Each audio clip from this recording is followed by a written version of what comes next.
Okay, I'm going to begin now. So my talk today was on the application of topical mushroom-based creams to reduce breast cysts and other maladies. To discover some of the enzymes from turkey tail in a topical format to aid in breast cysts and reduce further problems. Today, I will present from my experience the things I have learned with respect to breast cysts and the use of medical mushrooms. In my experience, the reduction of breast cysts can happen in a short period of time. I would define breast cysts in the context that I'm using today as an unwanted growth that develops inside the breast, which can be anywhere inside the breast. It can be benign or malignant. For cysts that are malignant, other mushrooms are required besides turkey tail. To be like the show in Colombo, the crime or solution is to put a light coating above the cyst at the early stages. And that is the best time to deal with a cyst. I'm going to start to the point of origin. My start on this journey started with a heel spur. I was working at an industrial site and jammed my arch of my foot into a steel ladder. That was quite painful. Upon returning from rotation, I got my foot x-rayed and the spur showed up. On seeing my family doctor, he said surgery is 50-50. So I searched for a solution and found out that leeches would do the job. So I ordered some. And this was back in the day when Health Canada wasn't so noisy. Give me while I turn the page.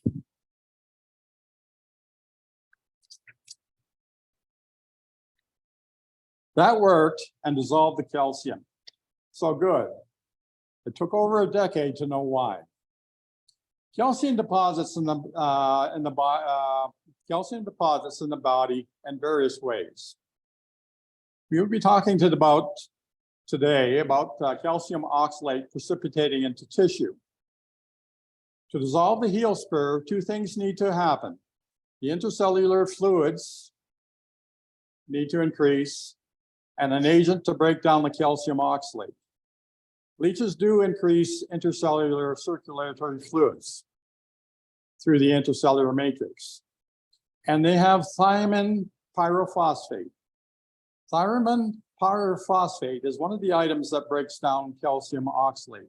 Under normal conditions, thiamine polyphosphate is inside the cells of our body and maintain a balance. Today, conditions are such that the body sometimes cannot remain balanced, homeostasis. One reason is the Canada Food Guide, which is a Simon Says version of the United States. In the United States, their guide was developed by agribusiness. To mention follow the science, since the start of the pandemic, the journals have retracted more than 200 COVID-19 related papers. Now going back to oxalates, they are formed when oxalic acid in food in the GI tract binds to free calcium. Many systems in the body require calcium, so the GI tract, so in the GI tract, there's some calcium as well. The binding of the oxalic acid and calcium forms calcium oxalate. Under optimum conditions, the gut biome has a bacteria that will also break down the calcium oxalate.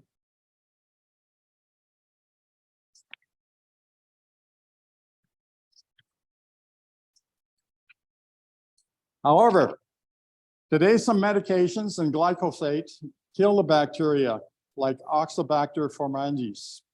This causes an excessive amount of calcium oxalate. So the calcium oxalate enters the bloodstream and increases in concentration and precipitates where the extracellular matrix fluid rates are slow. And the human body can deal with this to a limit. When the limit of the human body is exceeded, to break down calcium oxalate, crystals start to form.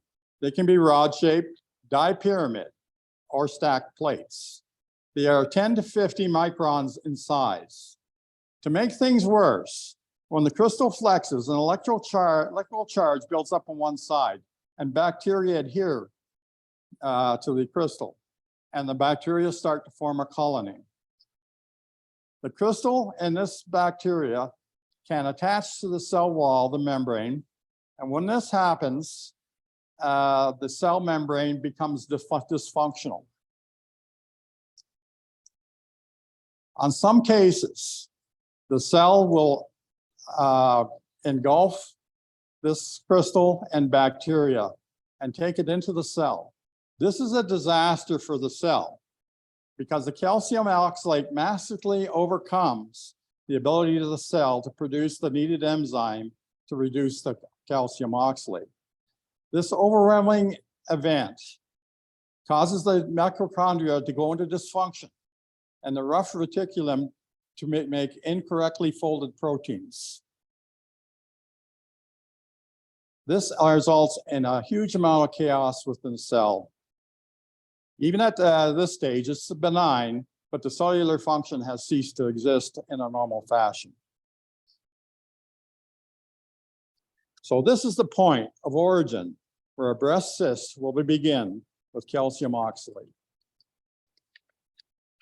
Cell communications across the system communicate with each other across the system and with each other. Bad communication in the body is not a good thing. A cell cyst sends errant messages that affect other cells. They connect to healthy cells and transport their nastiness. So it begins. More and more cells become corrupt. The immune system is triggered and things are set in place to deal with the problem. And many times, that's the end of the problem. The immune system is able to deal with it. However, there's a limit to the ability of the immune system to manage, and the cells form larger cysts. About 50% of women have cysts. At this stage is where we want to fix the problem. In my experience, a topical cream with turkey tail extract is an effective way of reducing a cyst. I listened to Paul Stamets talk to his mother and about turkey tail and his experiences. And at this time, I was making creams for leech treatments. On occasion, after a leech bites, the skin is itchy. So I used turmeric cream to relieve the itch. I met a woman that had a cyst on her breast and made a cream with turkey tail extract. And in a couple of weeks, the cyst had disappeared. I did have experience with this a number of times and feel confident by my experience and by reading research papers that turkey tail in a cream will reduce cysts in a short period of time. Turkey tail works by oxalate decarbonase to break down calcium oxalate. Fungi use this process for its own metabolism. Fungi use oxalic acid to pick up nutrients, free nutrients from the oxalic acid, or the oxalic acid needs to be broken down after it's gotten the nutrients. And we can use this to aid in human health. So what are the issues with taking turkey tail capsules orally? For some people, this works beautifully. Some people have cured their breast cysts and malignant breast cysts this way. But there is a problem. If the gut is missing the bacteria that produces the decarbolizing activity, that is, breaks down the oxalate, then the turkey tail capsules in oral form will have trouble. For one thing, they will begin working on the oxalate in the GI tract and will not transfer over easily into the blood. The same problem exists with chaga. Some people can take chaga with no problem.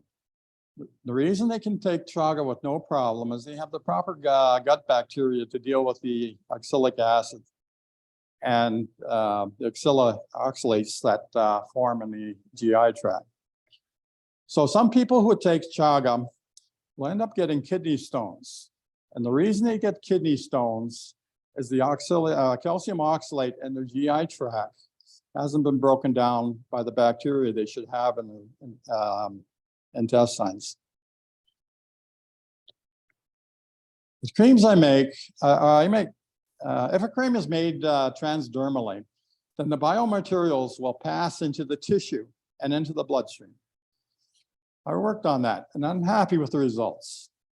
The enzyme oxalate decarbonase and signaling molecules can be delivered into the cyst. Using transdermal methods, things work quickly and are effective. Transport signaling molecules and enzymes. A little bit, okay. So with beta-glucans and polysaccharides, and they will not work in a topical format. The reason they won't work, if we compare a beta-glucan molecule to a water molecule, a beta-glucan molecule is 38,000 to 500,000 times larger. A polysaccharide is 5,000 to 100,000 times larger. I was, Simon's gonna be speaking later, I was over them. So he showed me some beta-glucans and polysaccharides. A nice lump, about 500 grams.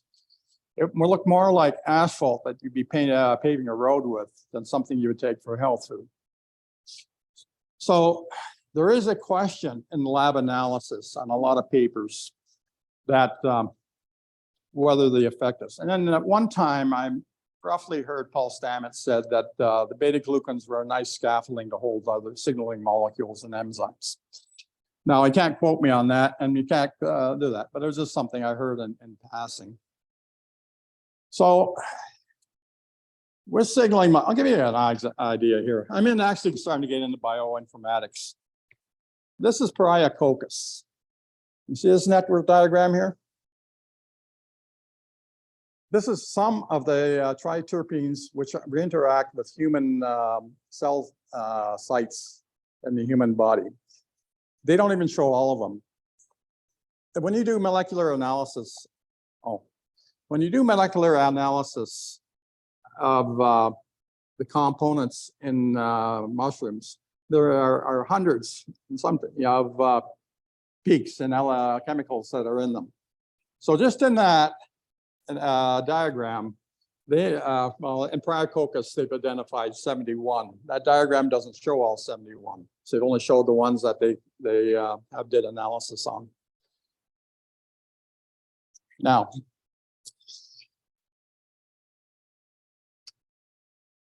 so that's that. So like I was saying, I deal with enzymes and signaling molecules. Now, should cysts get out of hand, the delays in the current medical system and loss of lab results, then we can have bigger problems. The cysts continue to cluster together and they change shape, and the glycocalyx thickens. What the glycocalyx is common to all cells. It is like a mucus, it's kind of a little rough explanation. It is a thin coating that goes around a cell. And so in the human body, all the cells are coated to that. And in fungi have the same thing, and plants and so forth. So when a cell becomes malignant, the glycocalyx will thicken. So the implication is that when the glycocalyx thickens, the human immunological components can't get through to the cell. You know, it thickens considerably. Although in terms of what we can see, it's very thin. But in terms of the cell, it's considerably thicker. Also, fibroblasts start to form around the cyst. And I'm going to talk a little bit off topic here about fibroblasts. So I was reading a paper yesterday morning. So the papers I read are like, the last paper was in April 23, which is last month.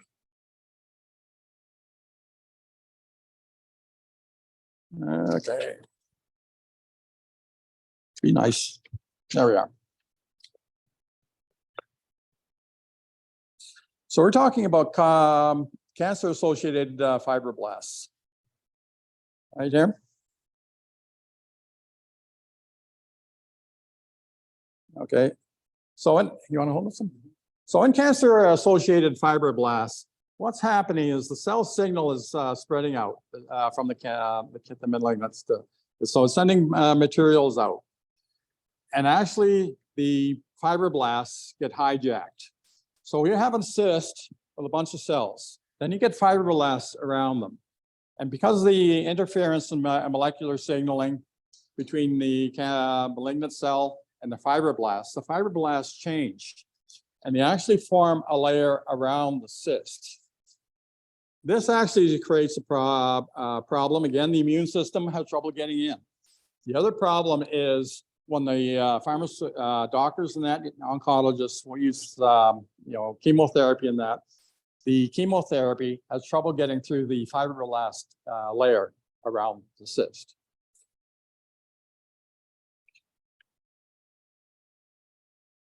The other thing I'm going to talk about is mobility and cell mobility. The cells can move. Now they don't, not your bone in your foot is not going to move up to your tummy, but the bones or cells will move. They're motile. I'm not going to get to that. The percentage of, so when people start to get sick from cancer and malignants, cysts, their mitochondria gets dysfunctional. So the energy produced throughout the whole body begins to drop off because the mitochondria go into dysfunction. And so normal life function just declines. Organs and glands have trouble coping. And normal signaling within the body is compromised. And another thing that happens is why calcium oxalate isn't popular in documentation is calcium oxalate around the stitch starts to change to calcium phosphates, which is bone and teeth material. So they do find that. So when they do X-rays and CT scans, they find calcium phosphate. They can on sometimes in breast mammograms find calcium oxalate, which is throughout the breast, depending on the condition of the woman. Well, one problem with cysts here is the cisco malignant. And when this happens, the cells actually become motile. The cytoskeleton of the cell actually changes. There's a large amount of morphological changes in the cell. The cell is like being hijacked and taken over something else. So when the cytoskeleton changes and they become motile, they're able to move. And they're able to go through actually into the lymphatic system and into the arteries, for the capillaries and the veins and so forth. And that is one reason why a lot of women who have breast cysts and breast cancer and malignancy end up with lung cancer at the same time. So the cells that have migrated are motile in the cyst will actually go into the circulatory system or this lymphatic or the blood. And when they go through the heart, the first place they go after the first section of the pump right side of the heart is into the lungs. And as soon as the cells find a nice slow place, they'll attach to the wall of the lung tissue and then start another cyst. And this can show up elsewhere. So some people have breast cysts end up with uterine problems if it settles there, or it can be anywhere.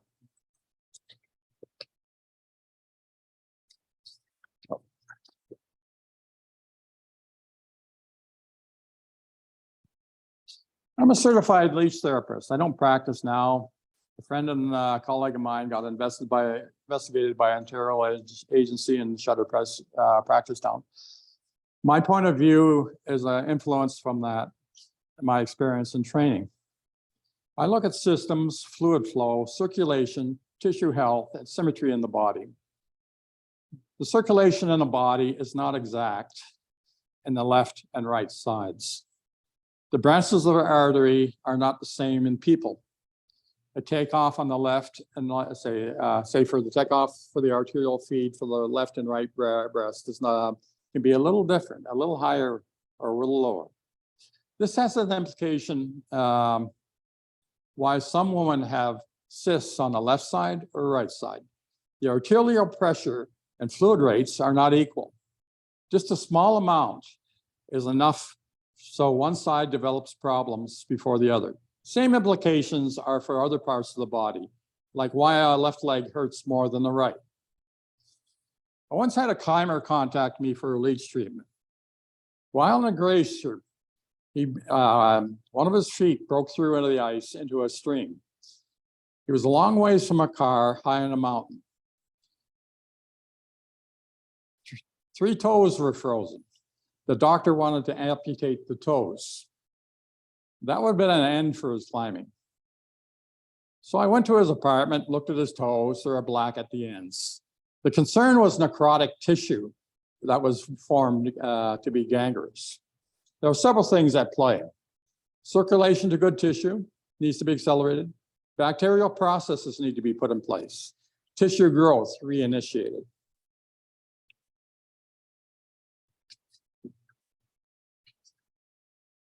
With leeches, that isn't much of a problem. He was a bartender and could not work with a foot like that, and not a wealthy man, so I only did 1 treatment. I did see him twice. On the second, I gave him some cordyceps cream. Since cordyceps in a topical format will do some of the things, as it will do and improve circulation and aid in tissue regrowth. All his friends and doctor told me over and over he was going to lose his toes. The process was initiated, took effect, and the good tissue sloughed off the necrotic. The toenail on his big toe fell off, but the toenail root was alive and regrew. His family home was in the US. And a year later, I had an email that he was ice climbing again with a healthy foot. To go on about cordyceps, a millwright from Vancouver called me about a leaching. He cut off several fingers in an accident with a saw. The surgeon reattached them. The circulation was poor, they were turning gray. His prognosis was to lose them permanently and end his working career. With the fingers, he could not fly to me, and I could not take the leeches on a plane. Cordyceps comes in different grades, in which some are more powerful than others. I had 2 grades at the time. The higher grade power was about 10 times the cost of the lower. I made him a higher power cream than normal, and to the exception, he actually followed my instructions. In a week, he had nice pink fingers and disappointed his surgeon from further work. Years later, I met him for coffee and found out the old skin on a damaged hand had sloughed off like a glove. The new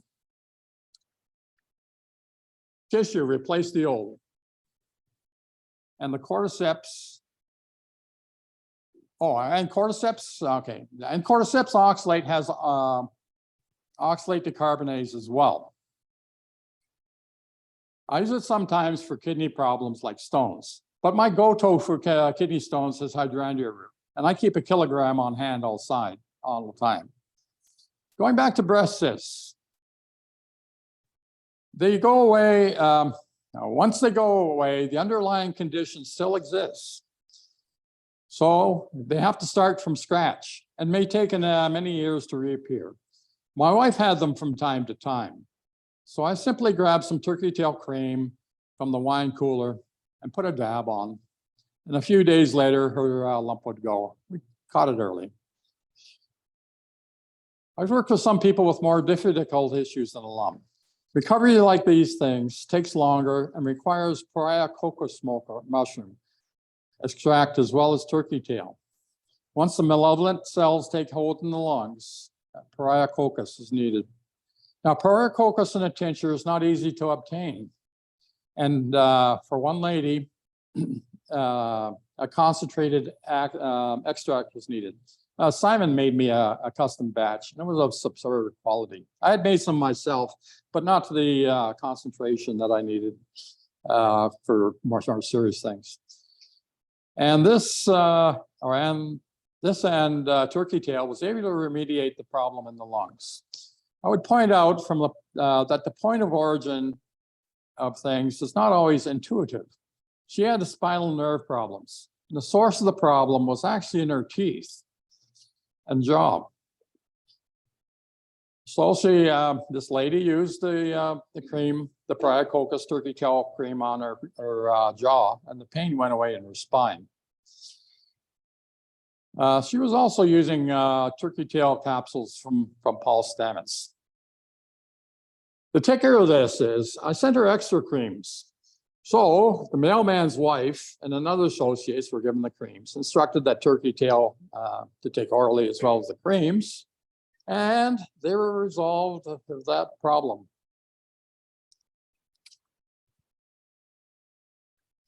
Oh, be nice.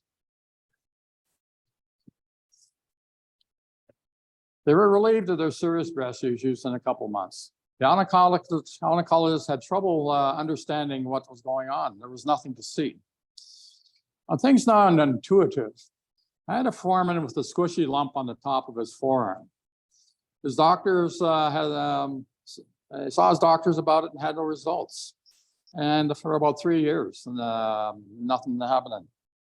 So that looked to me like a mild compartmental syndrome.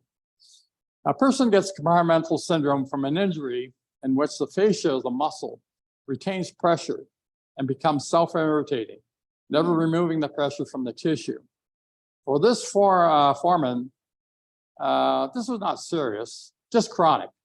We're on a fly-in, fly-out job, so on a split shift. So he arrived at the industrial terminal, and I said I'd drive him to the commercial one. And in a short time, with 2 leech treatments, 2 leeches, the problem was resolved.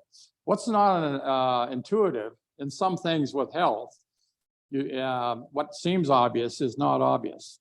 So to take care of his compartmental syndrome on his arm, you can't go that directly on top of the arm because you create a different problem by increasing the activity on the top.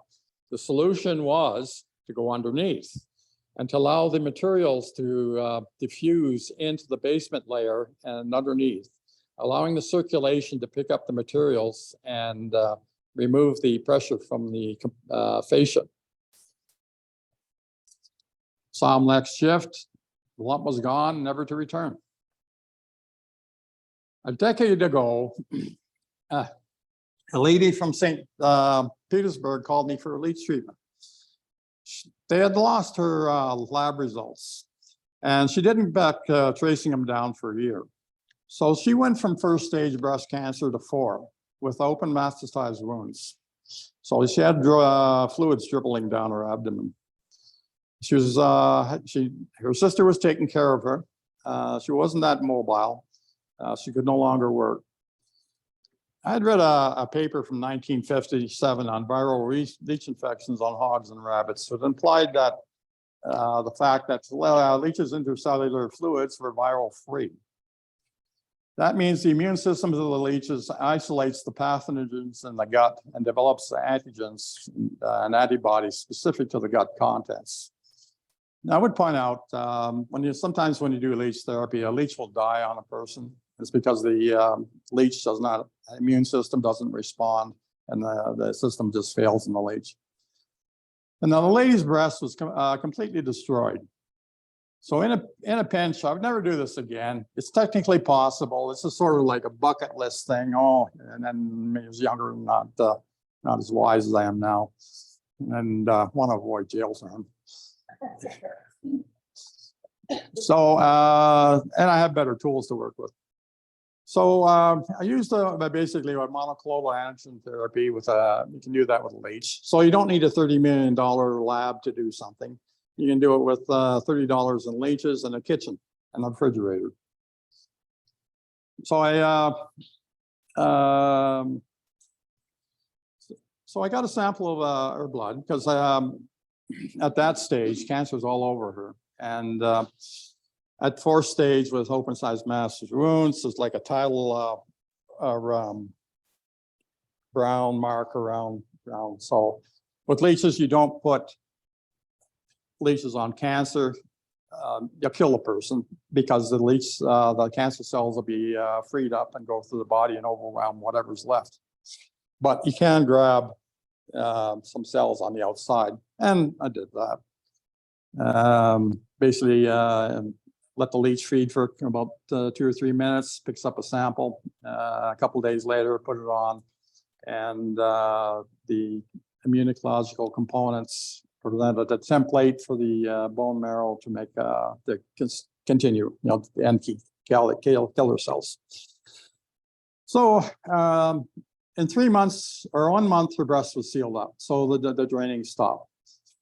In 3 months, the breast was 60% of the original size. I did the best I could for the lady. The lady, I only extended the lady about 9 months. So, but she was able to see her grandson be born. She was able to go on vacations with her husband, and actually was able to go to work for a little bit. To remedy malignant cells when they take resident in the lung, the mushroom Priococcus is helpful. Some research states that the effectiveness in dealing with small lung cancer. I started using Priococcus to reduce atrial fibrillation, and which in a cream applied on the onset will stop the AFib in a few minutes. It's a crazy path that I got there. Path I got was watching my wife had a lot of health problems. She had COPD and cardiac issues. But when she was in the hospital, I'd watch the monitors. I'd also try and get a correlation between solar events and the disturbances in the monitors and health rate. There's a rough correlation. When there'd be a solar flare, there would be a change in heart rate. So that's a very, very weird way of looking at it. So in order to find out about Priococcus, I actually had to jump into quantum biology, where a solar event has a quantum length. Then one paper took it from that to zebrafish. And then from zebrafish took it Priococcus, and then from Priococcus to cardiac glial cells. Now, cardiac glial cells actually send messenger proteins through the heart regulating mechanisms. So even though they're connected to the nervous system, they're actually putting out chemicals which relate to the heart rhythm and where everything's in sync. So what happens when there's a quantum event? There becomes misfolded proteins. And the misfolded proteins is what causes problems.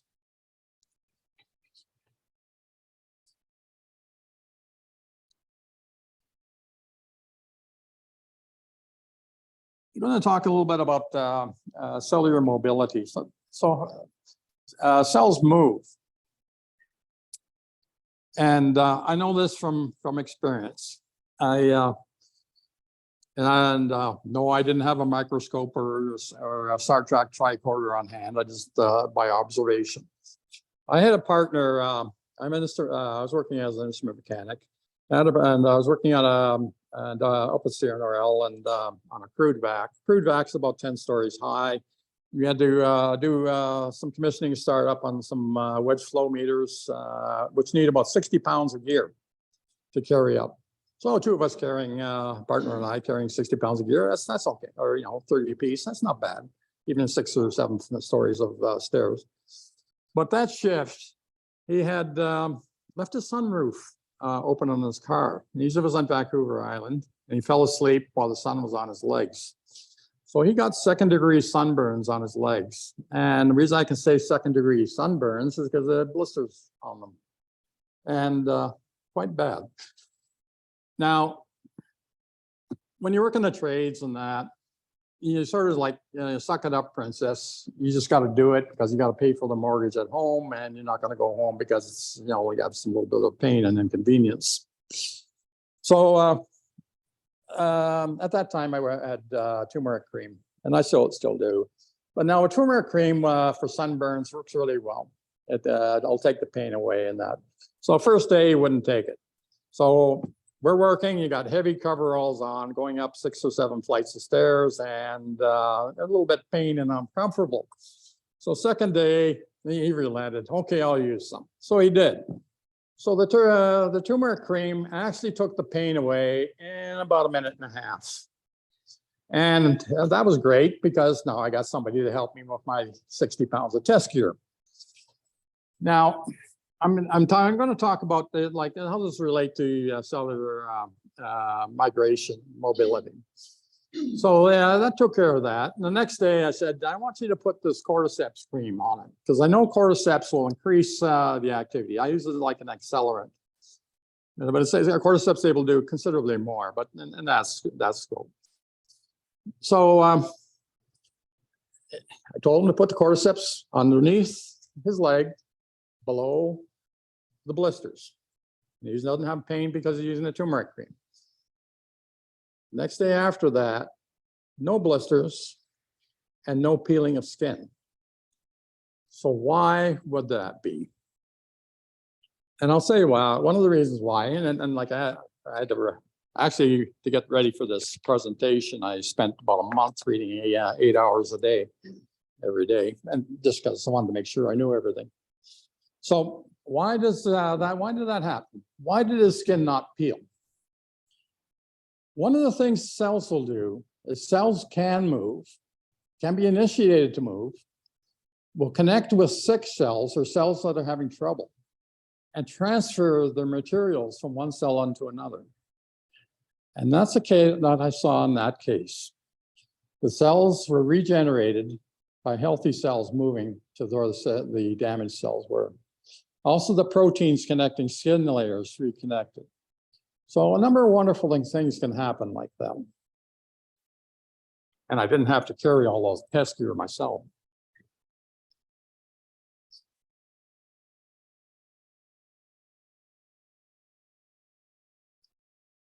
Okay, what are we doing for time? I'm going to skip some stuff.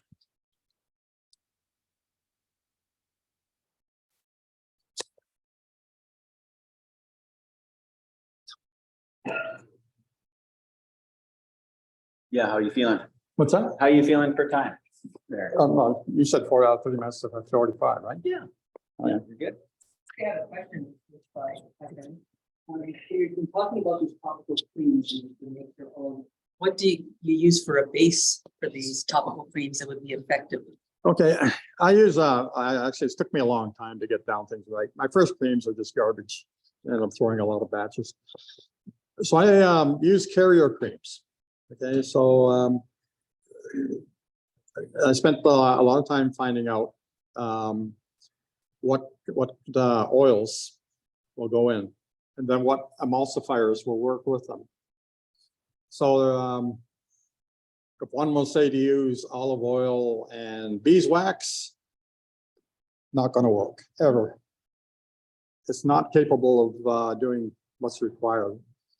You have to have a carrier cream that will actually take the materials into the tissue. And olive oil and beeswax is maybe great for a salve, but it won't do the job. Won't even touch it. The other thing I've ended up using is snow fungus, aqueous snow fungus, which is Tremella fumosus mushroom. The Chinese use it in their soups, but it actually is a carrier. It works about 10 times faster than the cream does. And how do I know that? I was working industrial shutdown, and I'm not a young man, and so I need muscle performance. I got a lot of the parking lots are a long ways away. Sometimes you can walk 25 kilometers a day. Sometimes you're climbing 10 stories of structure. So I'm working at this one job. I'm using cordyceps in a topical form on my legs. I use that about, I use mushroom site every day like crazy. I'm saturated.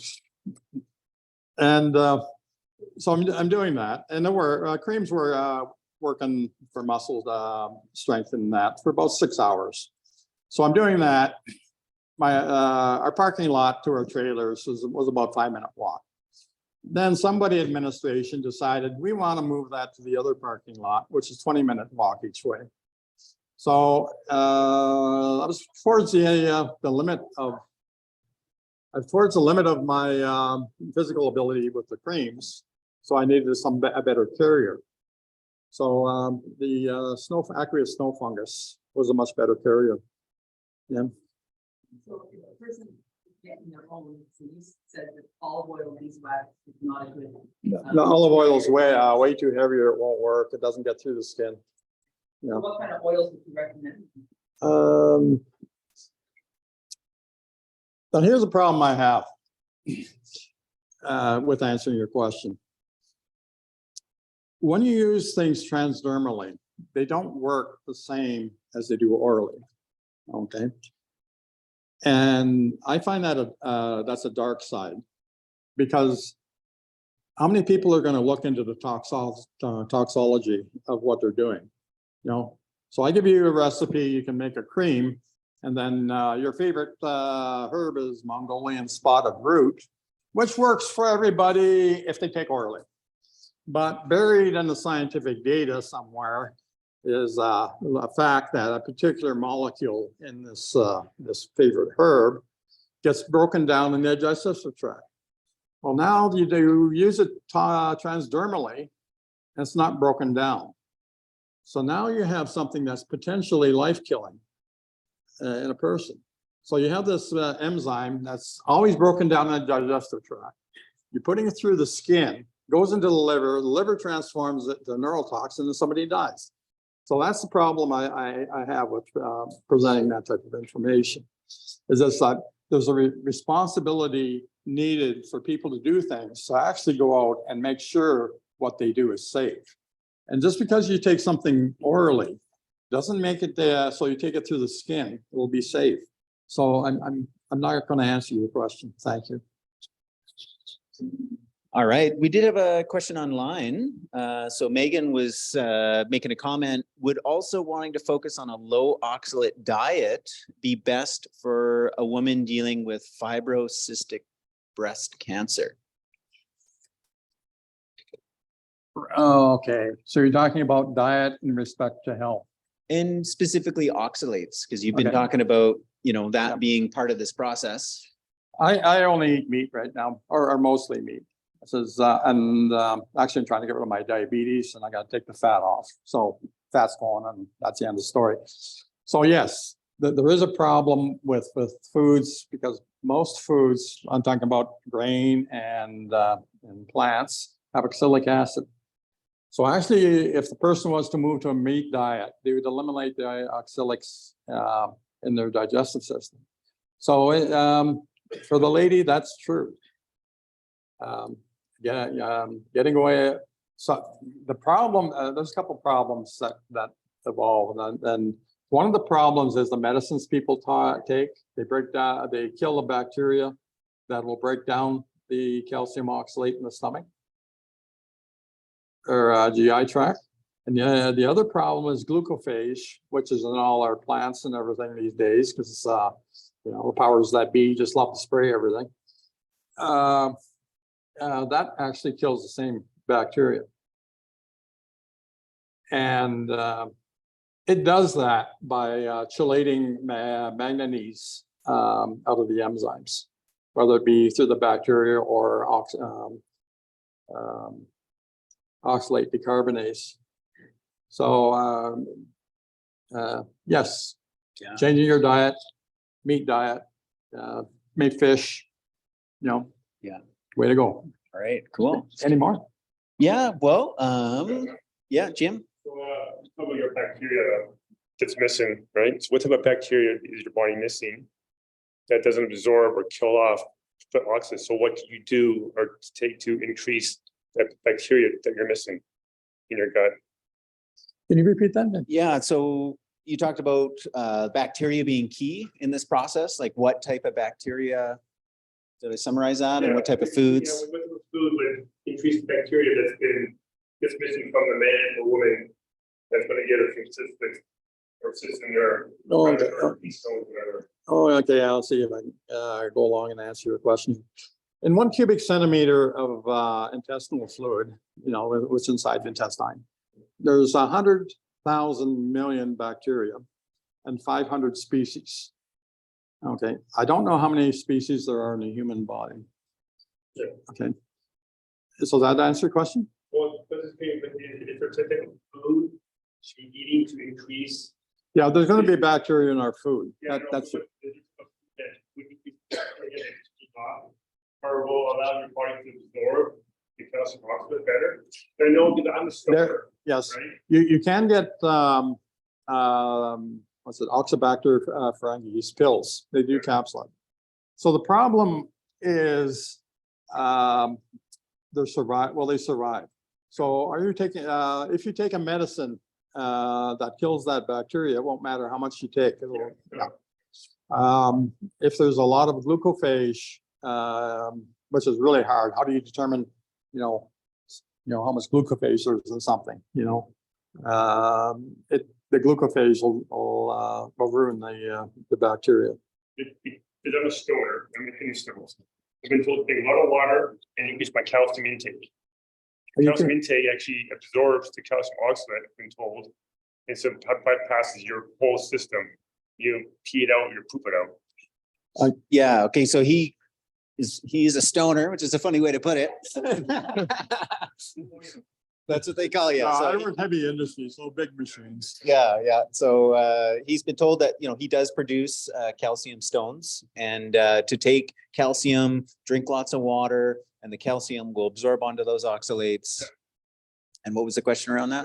So is that true? Is that true? If you take calcium, I would disagree with that. If you want to get rid of your stones, take hydrangea root. hydrangea. So, and then if you could get a cordyceps cream, which I don't think is available, that would work. But I use my go-to for kidney problems is hydrangea root, and I don't go for pills. I said I'll go to somebody who's able to sell me a kilo.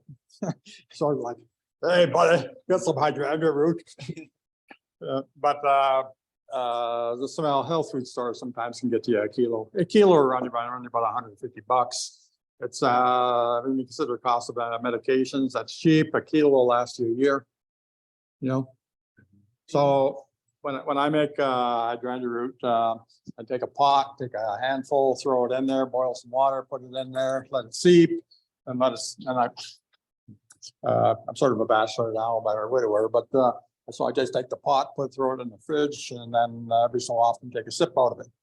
So, and I know from my wife's lab results from the doctor that once she has kidney function starts to deteriorate, we take that, and all of a sudden it's back to normal, and maybe take a month, but so that's my go-to for kidney stones.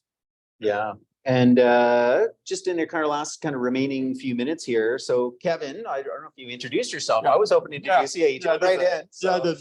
Yeah, he's this is Kevan Rurak. He's a citizen scientist. You can tell he's been up to all kinds of experiments, and he's a good friend of Simon's, who's going to be presenting next.